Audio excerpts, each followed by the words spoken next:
And we are rolling. Hi guys. So I'm here, no makeup, just moisturizer.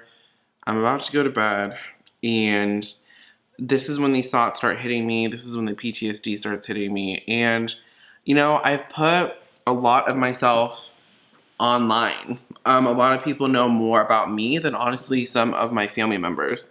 To the point where I remember I was doing TV.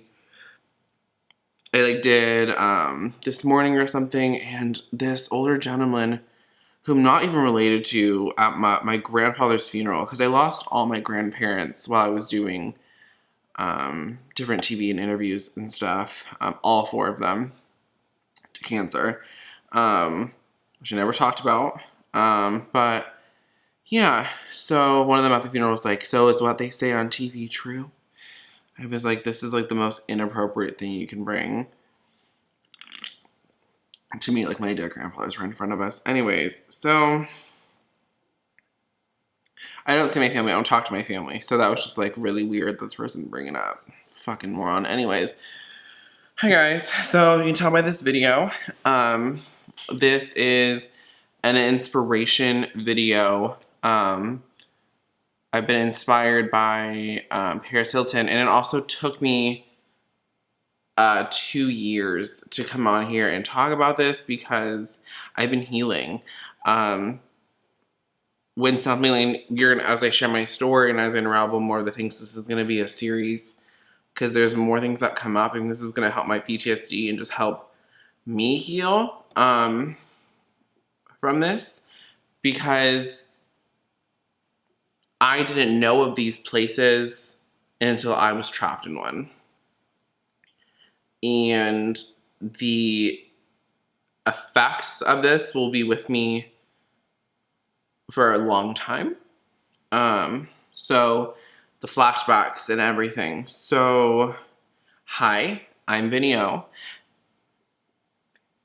And this is a story how I was held against my will, or held hostage, if you will, from October 2018 to February 2019.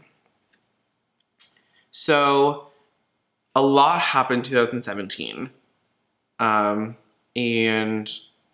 a lot happened in the beginning of 2018. From TV gigs with family, from losing family members. I was telling you, all my grandparents, and I was really depressed.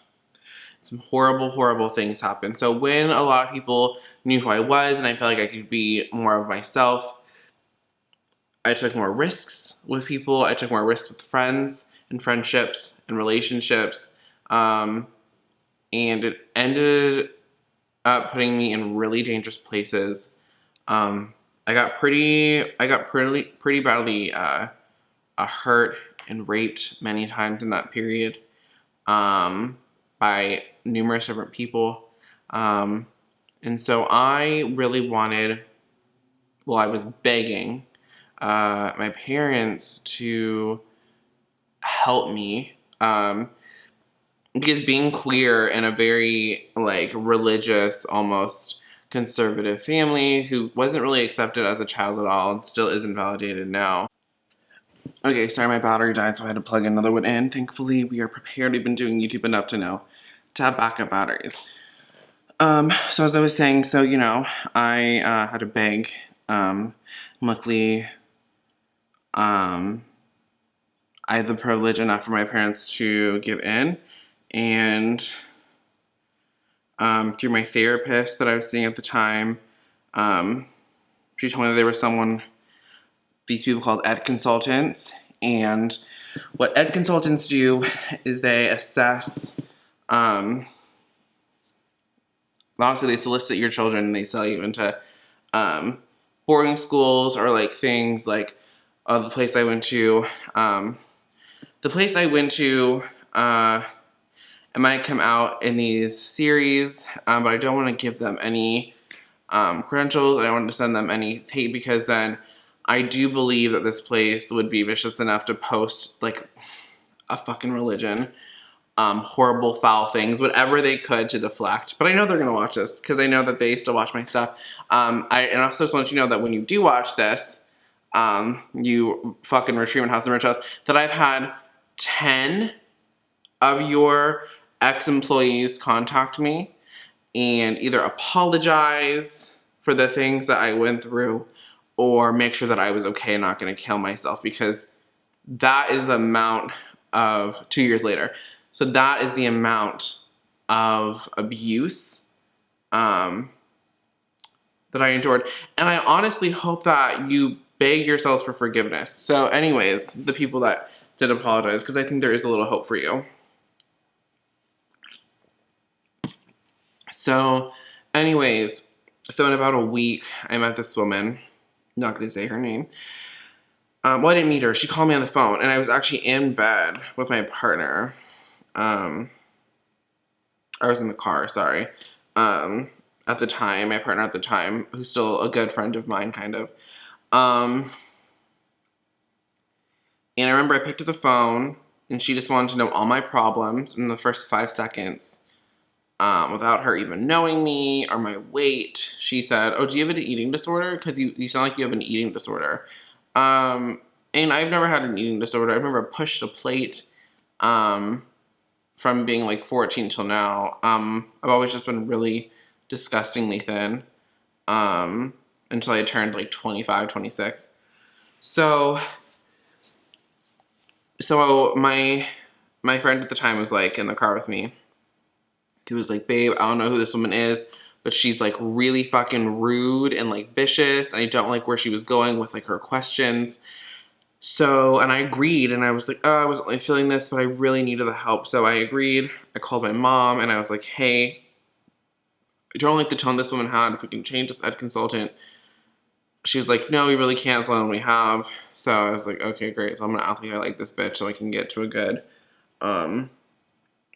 like retreat." I said I want a celebrity retreat or someone that's really professional that could be like an ultimate therapy program, because I'm really not happy in my life. And I want one that I can go on and off with, like on and off the site with. I want somewhere, this was like my main things at the beginning of the statement. I forgot what else things. Oh, that I could bring my dog with me, and the dogs were totally fine. In that, like, I could be with room with girls, or they were like trans friendly. So those were like the 3 main things, was that I can go on and off whenever I wanted, that I could have my dog with me at any time, and I wouldn't be reprimanded, I wouldn't be threatened, and that she would be safe, and that I accepted trans people. Okay, so keep those in mind. So, we went through within a week, and she said, "I have 3 places, 2 that are looking really positive, that don't have a lot of space, that never have a lot of space. We need you, so we're gonna need you to go. Like, if you're gonna sign up for one of these, you gotta decide in like a week." So I had like a week to pack for this. And I was like, "Oh my God, this is gonna be such a great opportunity. So let me look at these places."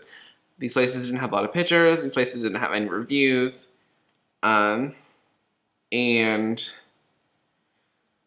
so I chose the one in Utah because I thought, at least I'm closer to family.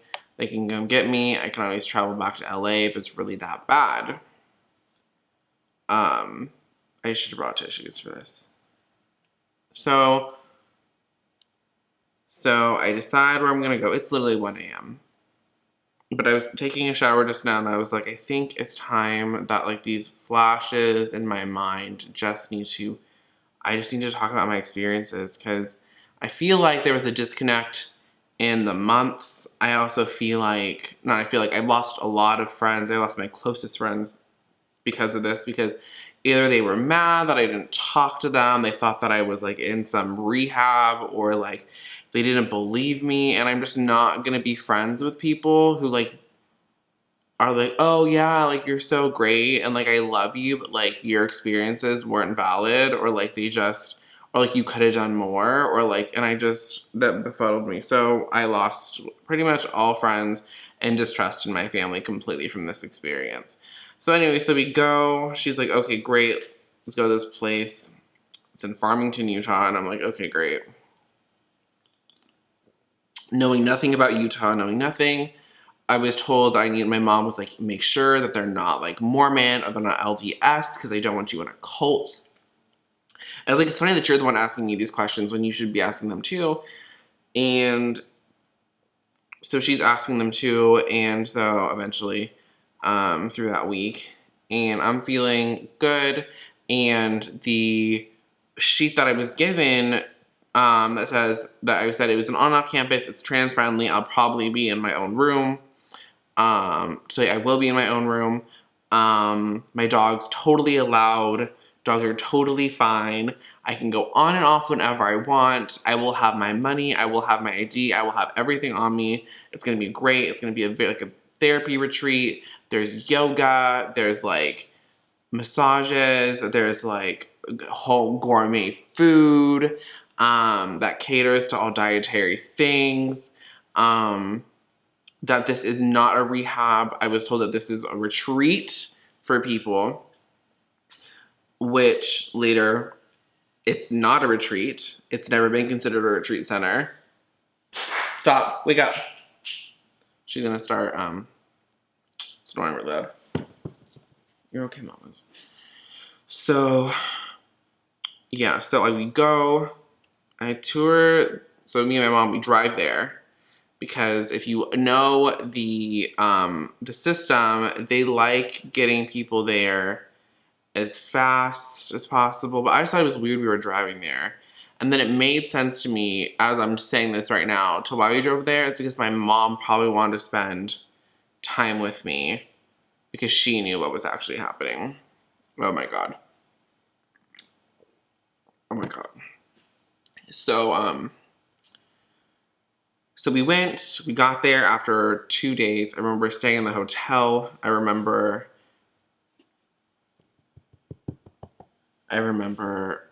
going to the Sephora in the mall next to there and just like getting some stuff, excited to like heal myself. And so we go and we tour this place, and it's this bomb mansion looking thing, kind of eerie, but beautiful.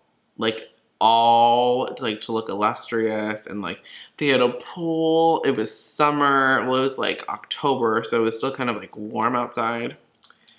And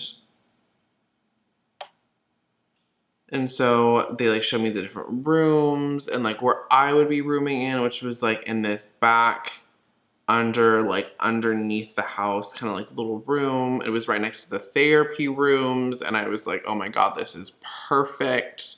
No one will bother me here. And they showed me where the boys stay, and then they show on the underground part, and they showed me where the girls stay on top. They had like a little movie theater room with a projection. It was really pretty. It was a lot smaller in person than what I'd seen online though. Like I thought the rooms all had like balconies. The rooms were hidden in 2 different wings. The girls wasn't, but the boys was underneath. So I was like, oh yeah, like I'm totally down to do this. Like as long as like this is just transgender friendly, you guys aren't LDS, and you guys will accept my dog, and I can heal your guys' addendum and like schedule. Sounds like amazing. Let's do this. So I go and I sign the papers that are like, yeah, like I'm down to do this program, and like whatever. And they explain to me like, yeah, like just saying that you want to do this basically. And so I sign it, and my mom signs it. By this time, they had taken all of my stuff. Like, we had taken my suitcases out, and they were like, okay, great, we got this for you. Just so you know, okay, great, like, we're going to be into this.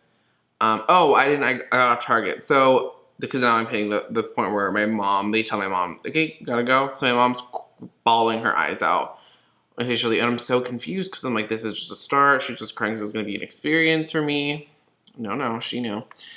And... oh, this is that. My mom's just getting more heartbreaking talking about this, thinking, oh, she knew the whole time probably. But yeah. So the list that they gave me to pack was very, very brief, and it told all the same people that I was there with to the same thing, because we talked about this constantly. And the thing literally said, pack clothes just enough for 7 days that you can like wash, and anything you need. Any toiletries, anything. We're all like, your medications if you take any, or like whatever you need to bring it. Just specifically 7 pairs of clothes. So if you know me personally, if you traveled with me, I pack a lot of shit. So I did. I packed all my makeup, things that I think that I need, and they told me I'd be there for about maximum a month and a half. They said maximum was 3 months, but it's unlikely. So, which was a lie. All of the things I'm telling you they told me about this place was a lie, except for my dog. But that had a stipulation, and she was threatened to be sent back to a pound several times while I was there. Up to the literal last day I was there. Like, literally leaving. And this fucking cunt, I was stupid ass bitch, was like, just letting you know, Vinny, we have no problem sending her to the pound. Because they took her off her leash to go pee on a private property when there was no one else outside. Anyways, so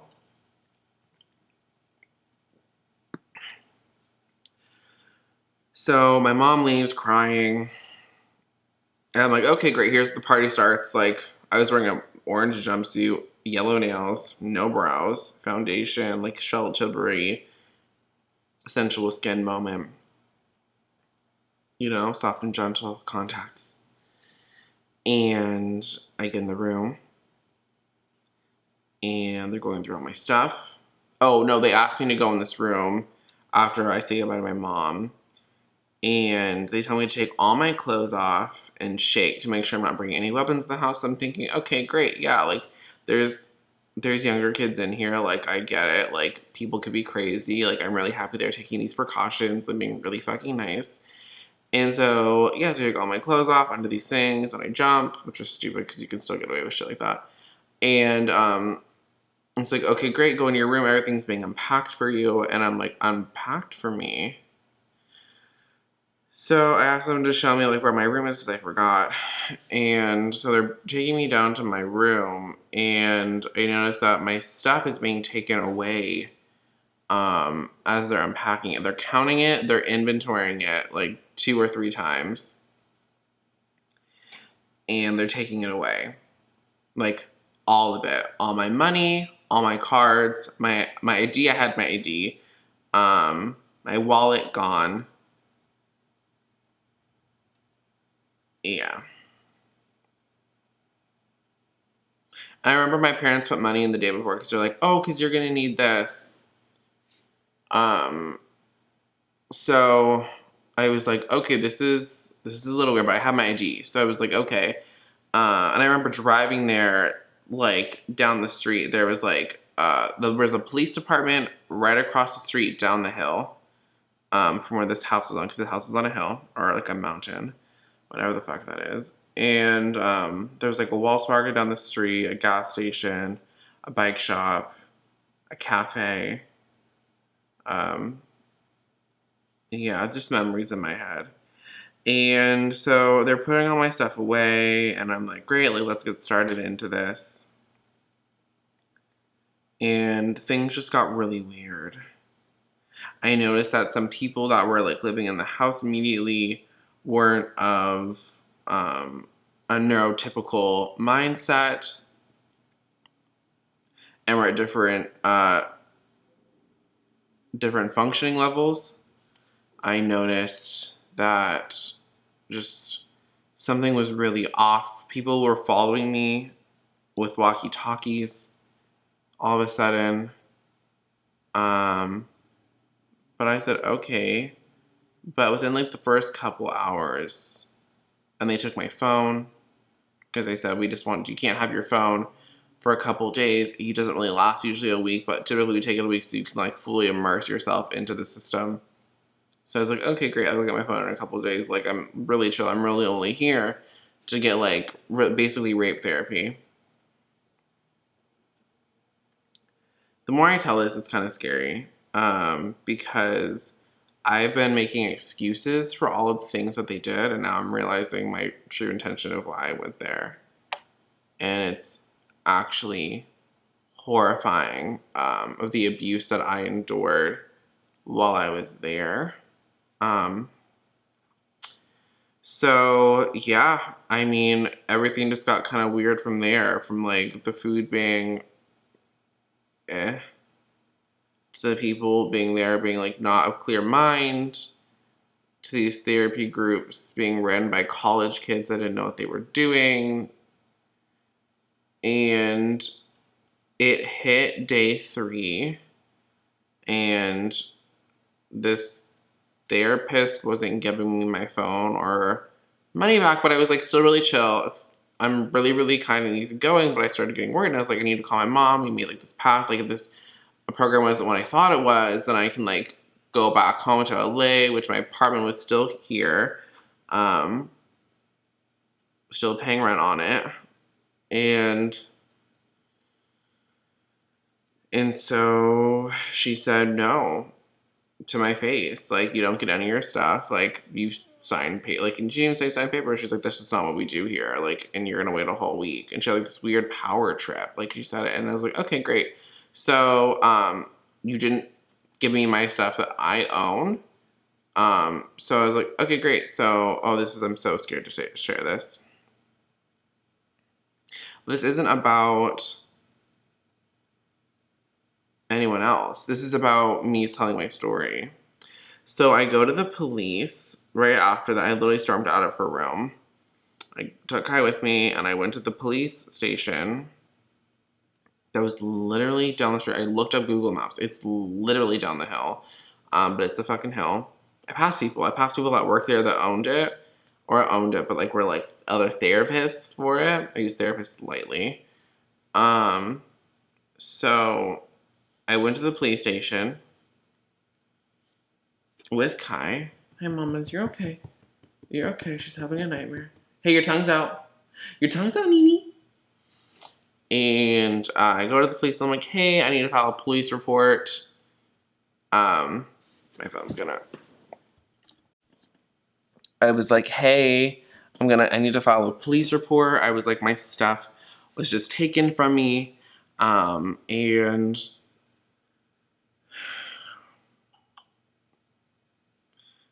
I need to use the phone. I need to call my parents. And they said, well, we can't give you our phone, but we can give you one if you file a police report. Verbatim, that's exactly what she said. She said it 3 times. And I was like, okay, great. So I filled out a police report, and I was like, yeah, my police report literally said, like, a man took my phone. Like, a man with glasses took my fucking phone. That was the police report. And so I handed it in. And the kids that were there for 3 days that were really sweet, they were like, I'm just letting you know, they told me that they're just letting you know they're going to come after you if you run. And I was like, my heart was racing while I was filling out this police report because I was kind of in panic mode. And so then from there, I go to Wells Fargo because I had my ID on me, and I had my ID on me, but I didn't have the Wells Fargo thing pieced out yet, because then I started walking on the street and I saw this bike shop, and that's when I called every number that I possibly knew in my mind. So I knew my mom's number, and I knew my older sister's phone number. So I called them both, and they both acted startled, but like they weren't going to do anything, and they're like, you need to call the therapy place. You need to call them. You need to say where you are. And I was like, why? Like, they're treating me like absolute shit. Like, just like come and get me. Like, that was the promise we made. Like, and I went down to the bike place, and I was like, dude, crazy fucking shit, bro. I was like, these motherfuckers have me fucking like held hostage up in this bitch. And so he heard me on the phone, like screaming, like help. Because I started getting panicky. And I realized when they weren't coming, I was like, fuck this, I'm just going to fucking Wells Fargo, take money out of my fucking card, and leave. And so I went to Wells Fargo, and that's when I saw a black SUV pull up in the front. I told this woman, I said, hey, I'm not safe. These people are like, crazy-ass people are like literally taking my stuff. And they took all my information, like I need to get a temporary debit card, I need to get the fuck out of here. Um, oh, this is gonna make me so sad to share this. I'm not sure if I'm ready for this. And because I think about the manipulation that was used, and it's so sad.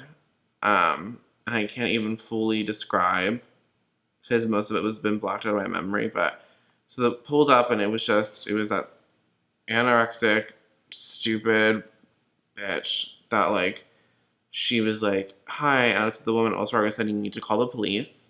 I was like, "Something is not right happening right now. Like they're like holding me hostage." And she was like, "Okay," so she called the police. Thank God for this woman at Wells Fargo. And so she called the police. We waited. The police came. The police officer that came was the exact police officer that was with the woman who made me sign the police report and didn't even give me the phone because police are pathetic. And the guy was like, "Oh, it's you." He was like, "What the fuck?" Like, you. I was like, "Oh my God." Like, I was like, literally, "What the fuck?" too. Like, I'm thinking in my head, like, what in the actual fuck? And, and then Miranda, he was like, "Are you in any harm?" And I was like, "I don't fucking know. These people took all my shit. Like, I don't really know, like, where the fuck, like, I am." I was like, "I'm from LA. Like, I don't know what I'm doing here. Like, I was supposed to be, like, in a therapy retreat, but this is not a therapy retreat. This is not what it is." And he was like, "Well, are you in any harm? Like, are these people gonna hurt you?" And I was like, "Are you fucking kidding me right now? I just told you." Like, I told him too, they took all my stuff, like all my money, everything. Like, this isn't a rehab. Like, I don't know, like, what's happening. Like, I need to go home, like, to my home where I'm paying rent. And so this bitch takes him. She's like, "I need to talk to you, officer." She just takes him in this back room of this bank. And he comes out and he's like, "So you have two options because you filed a fake police report." He was like, "You can either go to jail with me, or you can go to," this is after like 20 minutes of them talking in this room, "or you can go and stay because these are your legal guardians now. And you'll have to stay there until they say." So that was the ultimatum I was given. And if I went to jail, I'd have forfeit Kai. So I'd give Kai to a pound. And I'd have that I've been in jail on my record. So I was like, "Okay, Miranda, I'm going to get this new bank card and we can leave." Because I'm in shock this is the thing. Oh, I said her name. Oh, yeah, fuck it. And so, yeah. So I like agreed and then we took Kai and she got in the car. And she like didn't see me cry, and she's like, "Why aren't you crying?" I was like, "Cause it's just fucking crazy." She kept asking me like, "Cry, like you're so strong, cry." And she's like, "What do you want to do?" And I said, "I don't know." I was like, "The best thing you could do right now for me is take me to fucking Chick-fil-A and get me lunch because your food that you make there is horrible and not even edible, and I'll just go back because I'm fucking shocked what just happened right now." So that was the beginning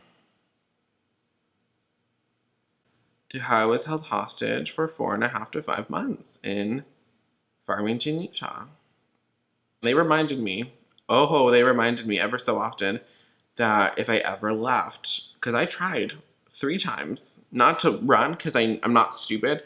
I literally just talked to the owner and was like, "Can I leave?" And he's like, "Well, if you leave without completing my program, then I'm just going to call the police and you're just going to be arrested. Even if like you legally want to, even though you electively came here, like you filed fake police report. So do the time for your crime."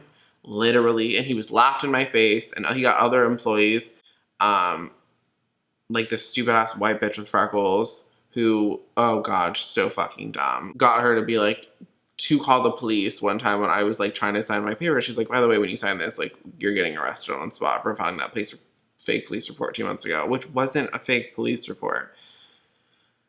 And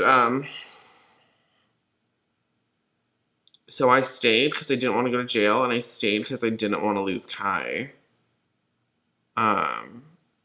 Because I guess staying and enduring the mental abuse and the physical abuse that I endured there was somehow not worth it. And forgiving people for that has been the hardest journey of this year. When I left,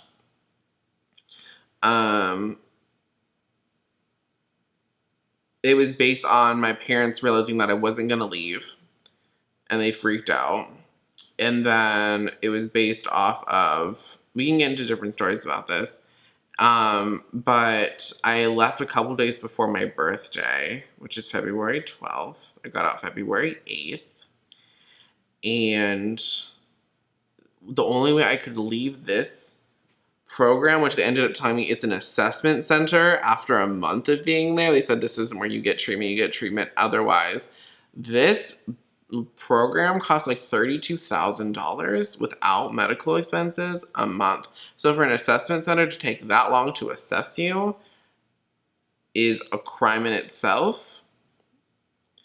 So, and I was held with people that should have been in jail, like several men that were court-ordered to be there, that beat their girlfriends or dads, and then I was put in with people that were not neurotypical, but on the spectrum of like deeper into the spectrum of not neurotypical. So we had like scat throwers and like different things with people who were recovering from neglect, rape, abuse, and the same walls, like within like 2 feet of each other and sleeping with each other in the same room. The things that I witnessed, the things that I heard, the things that I endured, of like even having to like wash myself in a shower with 3 flip-flops every night because the drains would come up, the water would come up out of my shower. Because they ended up putting me from the back room and into living with the boys. They would not let me live with the girls. Because the shit and cum on the shower walls and the fucking drain was so clogged up. To different boys in that program coming into my bed, to them holding me in these different processing groups, and them telling me that I didn't know myself with these younger kids. I was one of the older people there, and just like all this crazy shit. And I just think to myself, these people must torment these people all the time. There must be a new gay kid that comes in there all the time, and it was just insanity. And there were workers that would like file, because you can file reports on people. Oh, I never got to leave either, by the way. We got to leave on Saturdays for like 30 minutes with like eyes watching us. So like 3 people with walkie-talkies around us in public. So it was humiliating. And thank God it was in fucking Farmington. So, yeah, but I made a really good friend out of that experience. But like, Jesus. Like, just break the silence already. Like, stop going to these places. Like, every night, like, these things come back. And I think to myself, is there, like, legal charges that I could assess? Like, I slipped through the cracks and I'm like, did I do something wrong? Like, is this, like, wrong? Because I'm gonna be honest, every single rape that's happened, whether it's been a guy friend of mine or a stranger or someone holding a gun to my head or like horrible things, I just don't know. Like, it's never been serious, and like police have never taken them seriously. So I think to myself, like, is it me that's doing all the wrong? And that's where the flashes come back and they remind me of like what played out. And it just baffles me, the gaslighting and the shit. Like, it just baffles me. Like, I don't know about those situations, but I do know that I'm here, that I'm talking to you guys, and that this is the start of my story about how I was held against my will in Utah for 4.5 to 5 fucking months. October, November, December, January, February-ish. Yeah. This is the start of my story. And I don't know how this is going to do. I don't know how people are going to take this. But But this is the start of my story. And then I went to another program after this, but mind you, in Portland, because they wouldn't let me leave if I didn't have a program lined up. Wouldn't let me leave. But when I left, and I go out in public for the first time, they took me out to lunch. I would get so dizzy and I would like black out and pass out because I was just so crazed. You guys, if I started to even tell you just the flip flop story is enough. Like that's just showering. The craziest shit I did there, you guys. So, anyways, this is like I said, this is the start of the series. This is my intro. Let me know. Actually, don't let me know. Just let me know if anyone else is gonna help you.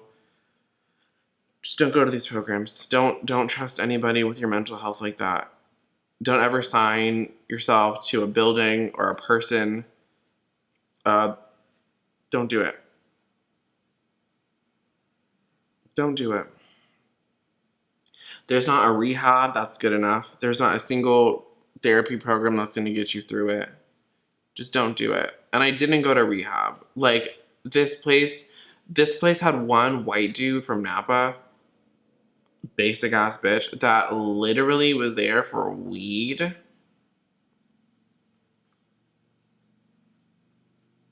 Say less.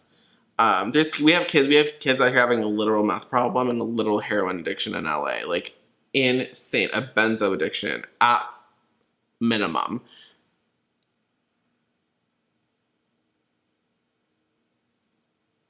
I love you. I'm gonna fucking go to bed. It is 1:40 a.m. And I'm gonna upload this and I'm just gonna go the fuck to sleep. So I will see you all in the next one. This is a start.